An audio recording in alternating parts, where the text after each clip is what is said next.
Fala pessoal, professor Jaime na área para mais uma aula de biologia. E o assunto da nossa aula de hoje é sobre hormônios vegetais, ou como também são conhecidos, os fito-hormônios. Então, os hormônios vegetais, ou fito-hormônios, como também são chamados, são substâncias orgânicas atuantes nos diferentes órgãos das plantas, raízes, caule, folhas, flores e frutos, responsáveis pelo crescimento e desenvolvimento do vegetal. Então, assim como os seres humanos também possuem hormônios que regulam várias questões do desenvolvimento e das funções metabólicas do corpo, as plantas elas também possuem hormônios. Não são muitos, né, como os seres humanos, mas elas possuem uma certa quantidade de hormônios que são fundamentais para o desenvolvimento delas. Então aqui a gente tem a ação hormonal na floração, ou seja, na produção das flores, ação hormonal na biscisão foliar. A biscisão foliar é quando as folhas caem, beleza? Ação hormonal no desenvolvimento e no crescimento vegetal, ação hormonal no amadurecimento das frutas. Então, vamos aqui para os hormônios. Então, entre as categorias de hormônios vegetais relacionados à divisão celular, crescimento, diferenciação, destacam-se as auxinas, as giberelinas, etileno, ácido abscísico e as citocininas. E agora nós vamos ver a função de cada uma delas. Bom, as giberelinas, também conhecido como ácido giberélico, foram descobertas no Japão em 1930 através de estudos com plantas de arroz infectadas por fungos Gibberella. Observação: todas as plantas produzem a giberelina. Origem a partir do ácido mevalônico, é um tipo de ácido presente nas plantas. Transporte: apolar pelo xilema e floema. Produção: folhas jovens, embriões de sementes, frutos, sementes em germinação. Então, todas essas partes da planta elas vão produzir as giberelinas. Por quê? Agora nós vamos ver a função dela. Quais são a função, a ação das giberelinas? No caule, ela tem a função de alongamento das células. Então, plantas anãs são geneticamente incapazes de produzir giberelinas. Então, plantas que são pequenas, elas não produzem a giberelina. Então, as giberelinas elas vão atuar no caule no alongamento das células, permitindo que as plantas fiquem maiores. Nas folhas, também alongamento das células.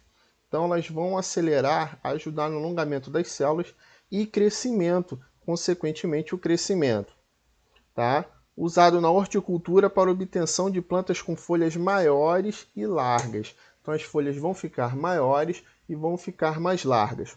No fruto, acelera a distensão celular. Em frutos jovens, provoca um acentuado aumento. Então, o fruto vai crescer numa certa velocidade um pouco mais rápido na presença da giberelina. Provocam partenocárpia.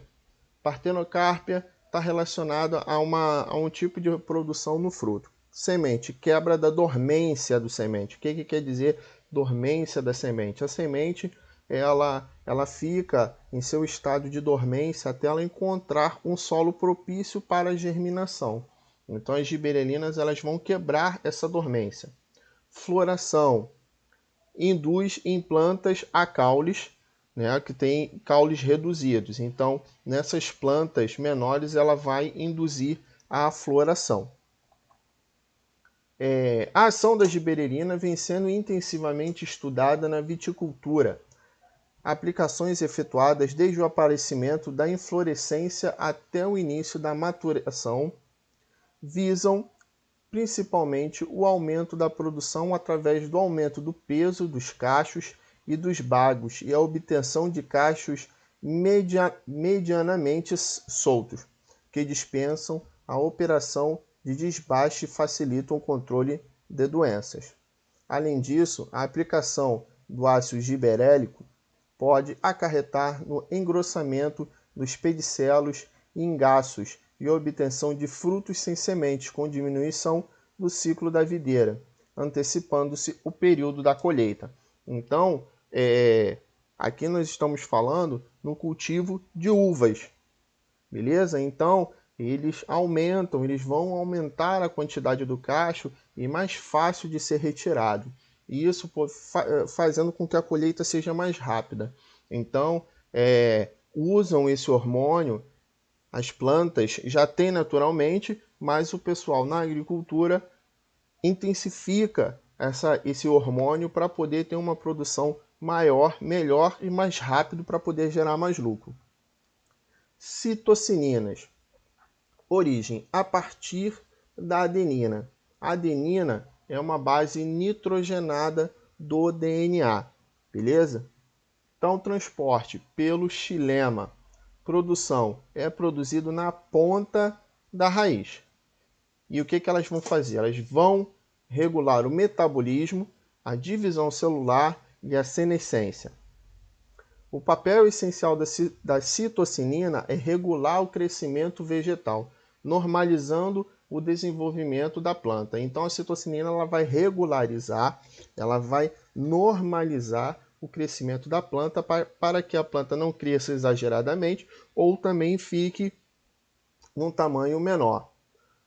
A citocinina proporciona a ocorrência de um crescimento controlado e organizado da forma e da estrutura das plantas superiores. Então, ela vai organizar para que a planta não cresça rapidamente. Ela vai crescer muito rápido e alguma estrutura no meio do caminho pode se perder. Além disso, elas também provocam a diferenciação dos grupos de células que formam os tecidos e que se tornarão as diferentes partes das plantas. A inibição da senescência, isso é, do envelhecimento, é outra importante função desses hormônios. Esse mecanismo funciona no sentido de que as citocininas aumentam a retenção de algumas substâncias, tais como aminoácidos dentro da célula. Assim, o envelhecimento, o amarelecimento e a perda de qualidade de mercado de produtos vegetais são retardados devido a essa propriedade. A citocinina está sendo usada como inibidor de senescência em muitas plantas, como o alface e o brócolis. Então, eles usam, os cientistas eles já conseguiram extrair esses hormônios das plantas, eles usam para impedir que a planta envelheça rapidamente. Isso, para o comércio, para a agricultura, é ótimo, porque muitos produtos eles acabam envelhecendo e acabam estragando muito rápido. E ele estragando muito rápido, ele vai fazer o quê? Com que o agricultor tenha uma perca de mercadoria. E ele perdendo essa mercadoria, ele vai, consequentemente, aumentar o preço do que ele está vendendo, o preço do que ele tem para vender. E isso acaba chegando no consumidor final, quem? Somos nós. Então acaba encarecendo. Então o uso das citocininas vai diminuir. E não vai ser um uso problemático, como por exemplo, existe muita preocupação em relação a alimentos transgênicos, que é outro tipo de coisa, são alimentos geneticamente modificados, mas aqui com o uso dos hormônios naturais das plantas não se tem tanto problema porque são hormônios naturais das plantas. Então não vão causar um prejuízo à saúde, porque são hormônios que já teriam ali na planta normalmente. O gás etileno. O gás etileno é um hormônio em forma de gás, beleza? E ele é muito interessante. Vamos lá. A origem, a partir do AA-metionina. Transporte por difusão. Então o transporte dele ele é de forma passiva. Ação, provoca a maturação dos frutos, floração, provoca a abscisão de folhas e frutos, ou seja, a queda das folhas, e provoca gancho apical em estiolomento. Vamos lá. Então, o que esse gás etileno, o que ele tem de interessante? Vocês devem lembrar que os adultos, né, o pessoal mais antigo, ele costumava falar assim, se você quer amadurecer uma manga verde, você pega essa manga, envolve num jornal e bota dentro do forno. E funciona, dá certo. Por que dá certo? Porque o que faz os frutos amadurecerem é esse gás etileno que o fruto produz. Então, quando você envolve ele no jornal e deixa ele fechado, o que vai acontecer é que aquele gás, em vez de dispersar na atmosfera, ele vai ficar preso ali e o fruto vai absorver mais gás e, consequentemente, vai amadurecer mais rápido. Isso também é o que causa, tá? Está relacionado a, por exemplo, aquele velho ditado: uma laranja podre estraga as outras laranjas. Sim, por quê? Porque quanto mais maduro o fruto tiver, mais gás etileno ele produz. Então, se você tiver uma laranja que ela está muito madura, que ela está estragada, ela está produzindo muito gás etileno e as outras frutas em volta vão absorver esse gás etileno e vão apodrecer mais rápido também. Beleza? Então, vamos lá.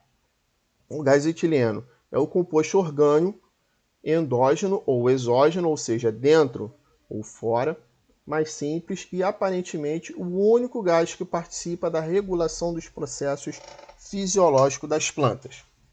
O etileno é considerado um hormônio, já que é um produto natural do metabolismo. Atua em concentrações muito baixas e participa da regulação de praticamente todos os processos de crescimento, desenvolvimento e senescência da planta. Uma das funções do etileno é o amadurecimento dos frutos, como maçã, bananas, etc. Aquilo que eu falei. Uma prática comum para acelerar o amadurecimento da banana é queimar pó de madeira nas câmaras de armazenamento. Essa queima de serragem libera o etileno, que é indutor no amadurecimento de frutos. Cada fruto em amadurecimento libera outras quantidades de hormônio, que possivelmente será utilizado em frutos vizinhos, induzindo-os a amadurecer também. É aquela história que eu falei da laranja podre. Então, a laranja ela pode estragar outros alimentos. Outra característica do etileno é a participação na abscisão das folhas, juntamente com as auxinas.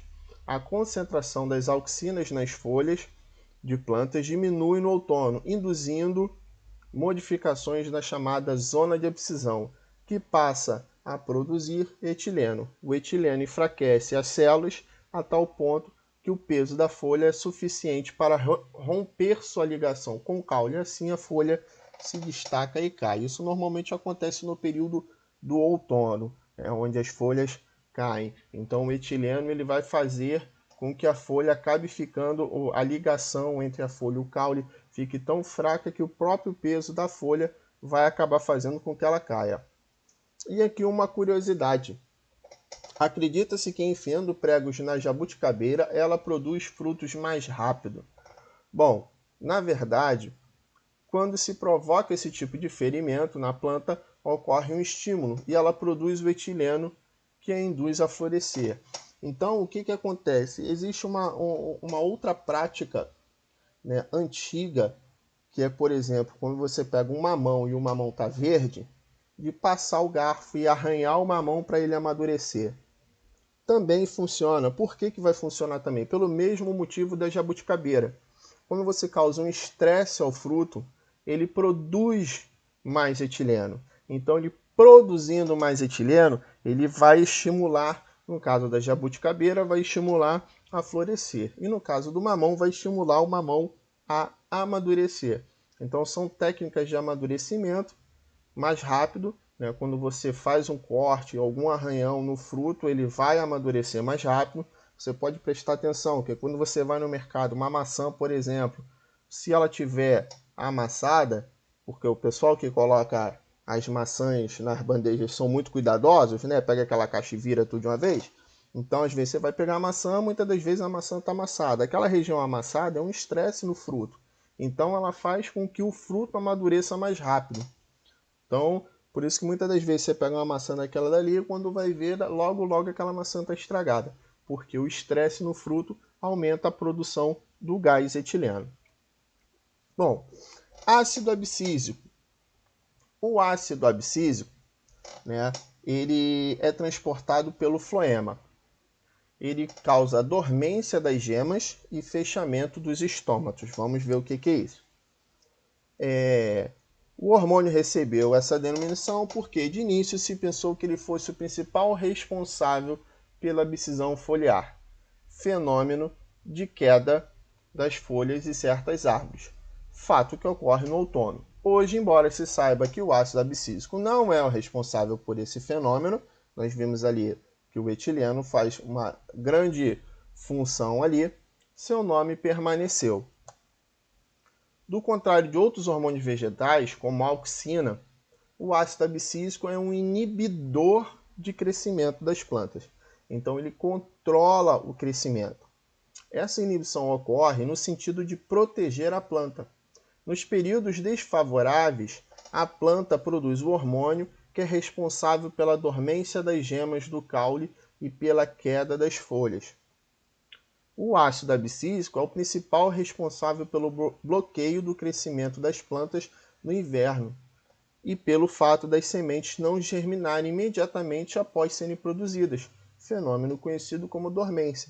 Então, aí vocês vão se perguntar, ué, mas como é que isso é favorável evitar o crescimento da planta? Sim, por quê? Porque se a planta tiver em um período desfavorável, onde ela tenha pouca alimentação, onde ela vai ter pouca luz para realizar a fotossíntese, então é desfavorável para ela crescer. Por quê? Porque quanto maior for a planta, mais nutrientes ela vai precisar. Então, se você mantém a planta um pouco menor, até ela ter a condição favorável para crescer, isso é uma vantagem. Além de impedir, né, gerar a dormência das sementes. Para quê? Para que elas só germinem quando elas tiverem um local favorável para o crescimento. Além disso, o ácido abscísico provoca o fechamento dos estômagos, favorecimento da síntese de reserva em sementes e do transporte fotossintetizado das folhas para as sementes em desenvolvimento. Então, os estômatos, o que são os estômatos? Os estômatos são umas cavidades que abrem e fecham durante o período da fotossíntese. Eles se localizam nas folhas. E se esses estômatos eles ficarem muito abertos, o que vai acontecer é que ocorre uma grande evaporação. Então, a planta acaba perdendo muita água, ela vai acabar transpirando demais. Então, por isso que é necessário ter um controle da abertura e fechamento desses estômatos, para que a planta não perca água em excesso. Então, como eu costumo sempre dizer, a natureza ela é perfeita. Então, uma plantinha que a gente pensa que só está ali, não tem função, não tem nada, tem todo um processo envolvido para que aquela planta cresça. Tem todo um sistema, todo um funcionamento, igual como é um ser humano que também tem seus sistemas e seu funcionamento bem complicado. As auxinas. As auxinas foram o primeiro hormônio vegetal estudado, tá? Agem no crescimento da planta. Então, as auxinas elas são essenciais para que as plantas cresçam. Origem: a partir do aminoácido triptofano. Um nome bem complicado. Transporte polar unidirecional por difusão de célula a célula. Então, ela vai passando de célula para a célula. Então, aqui a gente tem a fórmula química, as fórmulas químicas dos tipos de auxinas. As auxinas são os hormônios vegetais mais importantes presentes na planta, sendo responsável pelo crescimento do vegetal. Produzida no ápice da planta, as auxinas são distribuídas do ápice para todo o resto do corpo do vegetal. As auxinas são produzidas nos embriões, nas gemas e nas folhas jovens a partir do triptofano, sendo que a auxina mais comum é o AIA, ácido idolacético. Então, o que acontece? A planta, quando você planta uma semente, ela tem duas regiões chamadas de tecido meristemático ou tecido embrionário. O que é um tecido embrionário? É que vai gerar o indivíduo. Então, as partes de tecido meristemático e embrionário, eles estão na ponta da raiz, para o crescimento da raiz para baixo, e na ponta do caule. Então, aquele primeiro caulezinho que cresce no meio, ele tem esse tecido chamado tecido meristemático, que faz o crescimento da planta para cima. E, bem na ligação, isso estamos falando em árvores, tá? Não em plantas pequenas. No caso, em angiospermas. Então, as gimnospermas também. Então, nesse crescimento para cima, aquele primeiro tronco do meio central, é lá na ponta dele que estão as células germinativas que fazem o crescimento da planta para cima. Chega a uma certa altura em que a planta não cresce mais, bem na base do tronco, na união entre o tronco e os galhos, que possui tipo um anel ali em volta.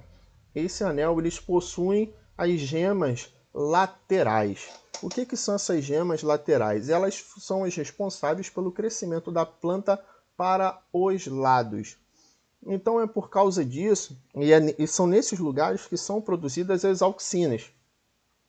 E é por causa disso que, por exemplo, tem plantas que elas não crescem. Igual aquela técnica oriental do bonsai, ele consiste justamente nisso. Quando eles plantam, às vezes é até uma árvore, uma planta bem grande, e quando ele começa a crescer, eles cortam a gema apical, ou seja, a gema daquele galho que vai para cima. Cortando aquilo dali, a planta não cresce mais para cima, ela só cresce para os lados. Então eles vão aparando os lados, vão aparando, e aqui fica aquela árvore em miniatura. Isso normalmente acontece também, faz-se muito isso em amendoeira. Na amendoeira é uma árvore que ela cresce muito, ela vai muito alto. Só que normalmente a gente não vê a amendoeira tão alta. Por quê? Porque normalmente é uma prática, quando a amendoeira chega a uma certa altura, se cortar o galho central da amendoeira, justamente para ela não crescer muito. Porque senão ela fica até perigosa, porque ela cresce, ela vai muito alto e ela é muito larga. Então ela vai ter um crescimento lateral muito grande. E uma coisa que é importante também quando a pessoa tem uma árvore em casa, que tem árvores que a raiz ela também cresce para os lados. E por que a raiz ela cresce para o lado? Porque se você tem o galho em cima da árvore crescendo muito para o lado, é o chamado a copa da árvore. Se ela cresce muito para o lado, ela cria um peso para que a árvore tombe para um lado ou para o outro. Então, o que acontece? Para que a árvore não caia, as raízes embaixo da terra elas também crescem para o lado. E às vezes o crescimento, dependendo do tipo de árvore, o crescimento dessas raízes é muito grande, acaba quebrando a calçada, às vezes racha, até dentro de casa a raiz vai para debaixo da casa e racha, quebra. Mas e como evitar isso? Tem gente que para evitar isso daí vai e faz o quê? Quando começa a rachar, vai, corta, arranca a árvore. Não. Para ter uma árvore desse porte, é preciso ter sempre a poda da árvore, a poda lateral desses galhos da árvore. Por quê? Porque se o galho lateral da árvore não crescer, consequentemente a raiz também não vai crescer para o lado. Porque a raiz só cresce para o lado para poder equilibrar o peso dela de cima. Então, se você elimina esse crescimento lateral, você também vai eliminar esse crescimento da raiz lateralmente também. Beleza? Então, olha aí, esses hormônios atuam sobre a parede celular do vegetal, provocando sua distensão e, consequentemente, o seu crescimento. Contudo, os efeitos das auxinas são bastante variados, dependendo de fatores como local de atuação e concentração, podendo assim ter efeitos antagônicos. As auxinas também promovem o crescimento de raízes e caules através do alongamento das células recém-formadas nos meristemas. Porém, a sensibilidade das células à auxina varia de um órgão da planta para o outro. Então, o que eu falei, dos meristemas, os tecidos meristemáticos, onde vai se ter ali a produção dessas auxinas. Então, divisão celular, né? Ela estimula a multiplicação e facilita a distensão celular. Então, o caule depende da concentração. Dependendo da concentração, ela pode estimular o crescimento ou inibir esse crescimento. Na raiz é a mesma coisa. Então, ela pode estimular ou inibir o crescimento da raiz. Então aqui, ó, aqui a gente tem um pequeno gráfico. Alongamento da parede celular. O alongamento da parede celular é a resposta inicial dos tecidos vegetais às auxinas. Então, como a gente sabe, as células vegetais, elas, além da plasmática, elas possuem uma parede celular de celulose. A resposta em alongamento da parede celular está relacionada com a acidificação.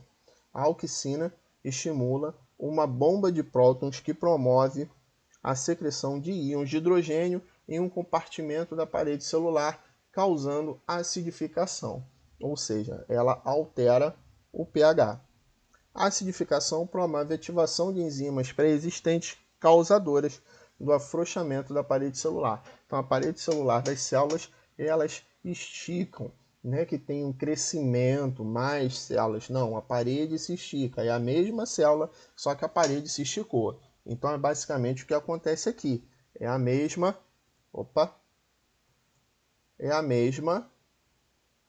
planta.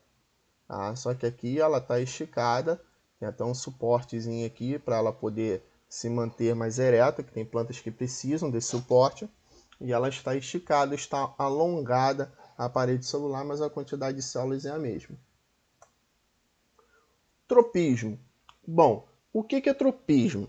Tá? O tropismo não é um hormônio vegetal, é um movimento. É um movimento de crescimento e curvatura orientados por algum fator ambiental.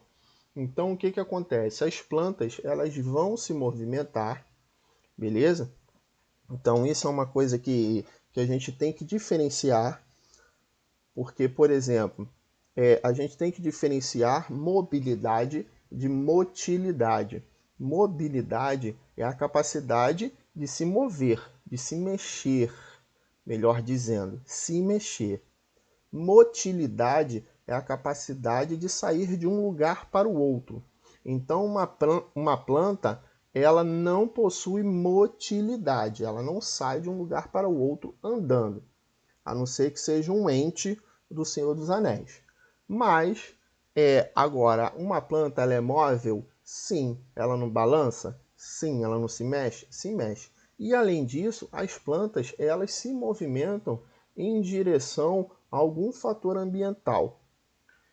Então, aqui, ó, a curvatura depende da direção de onde vem o agente excitante, ou seja, o agente que faz ela querer ir para aquele lugar. Um agente excitante deve incidir unilateralmente. As auxinas devem sofrer redistribuição. As auxinas, elas se mudam. De acordo com a natureza do agente excitante, pode ser fototropismo, geotropismo, tigmotropismo e quimiotropismo. Então, vou usar um exemplo aqui. Se você passa numa estrada, tem uma serra no Rio de Janeiro, para quem vai lá para Maricá, uma serra, onde você passa na estrada assim, tem um verdadeiro túnel de árvores, de mangueiras. Os galhos das mangueiras, tanto de um lado quanto do outro, eles formaram um túnel, eles foram para cima da estrada. E por que aquilo ali aconteceu? Por que esses galhos eles foram para cima da estrada fazendo um túnel de árvores? Por quê? As plantas, elas necessitam, para fazer fotossíntese, de gás carbônico. Então, na estrada ali vai ter uma maior concentração de gás carbônico que estão sendo eliminados por quem? Pelos carros que estão liberando esse gás carbônico. Então, as plantas se movimentam em direção a esse gás carbônico. Assim como as plantas podem se movimentar, se você colocá-la num lugar onde ela não esteja recebendo luz, ela pode entortar para chegar até essa luz. E é o que a gente vai ver aqui agora. Então, o fototropismo, por exemplo, é um movimento de uma de várias partes da planta em resposta a uma luz unilateral. Quando a planta recebe uma luz unilateral, a auxina é transportada para o lado não iluminado. Isso resulta em um maior transporte de auxinas no lado não iluminado. Com maior concentração de auxinas no lado não iluminado, o caule tende a se deslocar no sentido da luz, pois o lado escuro irá crescer mais que o lado iluminado. E o contrário ocorrerá com a raiz. já que o seu crescimento é favorecido com a menor concentração de auxina. Então, o fototropismo, o que acontece? As plantas gostam de luz, elas necessitam da luz. Então, se você colocar uma planta num lugar onde ela só tem luz em um lado, essa planta ela se entorta. Por quê? Porque as auxinas vão migrar para o lado escuro e elas migrando para aquele lado, elas vão aumentar daquele lado escuro, entortando a planta para o lado mais claro. E a planta vai crescer em direção à luz. Por quê? Porque ela precisa dessa luz para a fotossíntese. Então aqui nós temos aqui o exemplo. E a raiz vai acontecer ao contrário. Ó, então temos o exemplo aqui. Ó. Pode ver que essa planta, ó, a luz só bate do lado de cá. Então olha para onde os galhos cresceram. Os galhos estão crescendo para a esquerda por causa da luz. Embora seja um desenho, isso acontece realmente. Aqui também, ó, a planta indo em direção à luz. Aqui também. Aqui no caso, a planta chega até a descer, porque o buraquinho da luz está mais para baixo. Isso aqui foram experimentos feitos, tá? Isso aqui é uma caixa escura que foi feito esse experimento e a planta ficou ali dentro sem luz, só esse buraquinho de luz aqui para poder ver a movimentação dessa planta. Geotropismo. O geotropismo é uma resposta dos órgãos vegetais à força da gravidade. Quando a planta é colocada em posição horizontal, ou seja, deitada, o acúmulo de auxinas na parte inferior do caule provoca um maior crescimento dessa parte, ocorrendo curvatura em uma direção oposta à força da gravidade, fazendo com que o caule se dirija para cima. Beleza? A raiz em posição horizontal ocorre um maior alongamento na parte superior comparada à inferior, provocando a curvatura da raiz em direção da força gravitacional. Então, o que acontece? Basicamente é o seguinte, o tronco ele tem o geotropismo negativo. O que quer dizer geotropismo negativo? Geotropismo gel, lembra de terra. Então a raiz ela tem o geotropismo positivo. Então a raiz ela se curva em direção à terra. Já o caule ele se curva em direção a quem? À luz. Então ele vai subir, ele vai se distanciar da terra, porque ele quer crescer. Já a raiz não, ela vai em direção à terra. É lógico que existem casos e casos. Existem tipos de caule que são caules que eles são subterrâneos. Então aí é outro tipo de questão, mas aqui nós estamos falando de maneira generalizada. Então é o que acontece aqui. Você tem, ó, é igual isso aqui é uma foto de uma árvore. Então ele estava deitado e ele se entortou e cresceu para cima, enquanto que a raiz foi para baixo. Então ó, o crescimento da raiz é para baixo e o caule para cima. Geotropismo na raiz.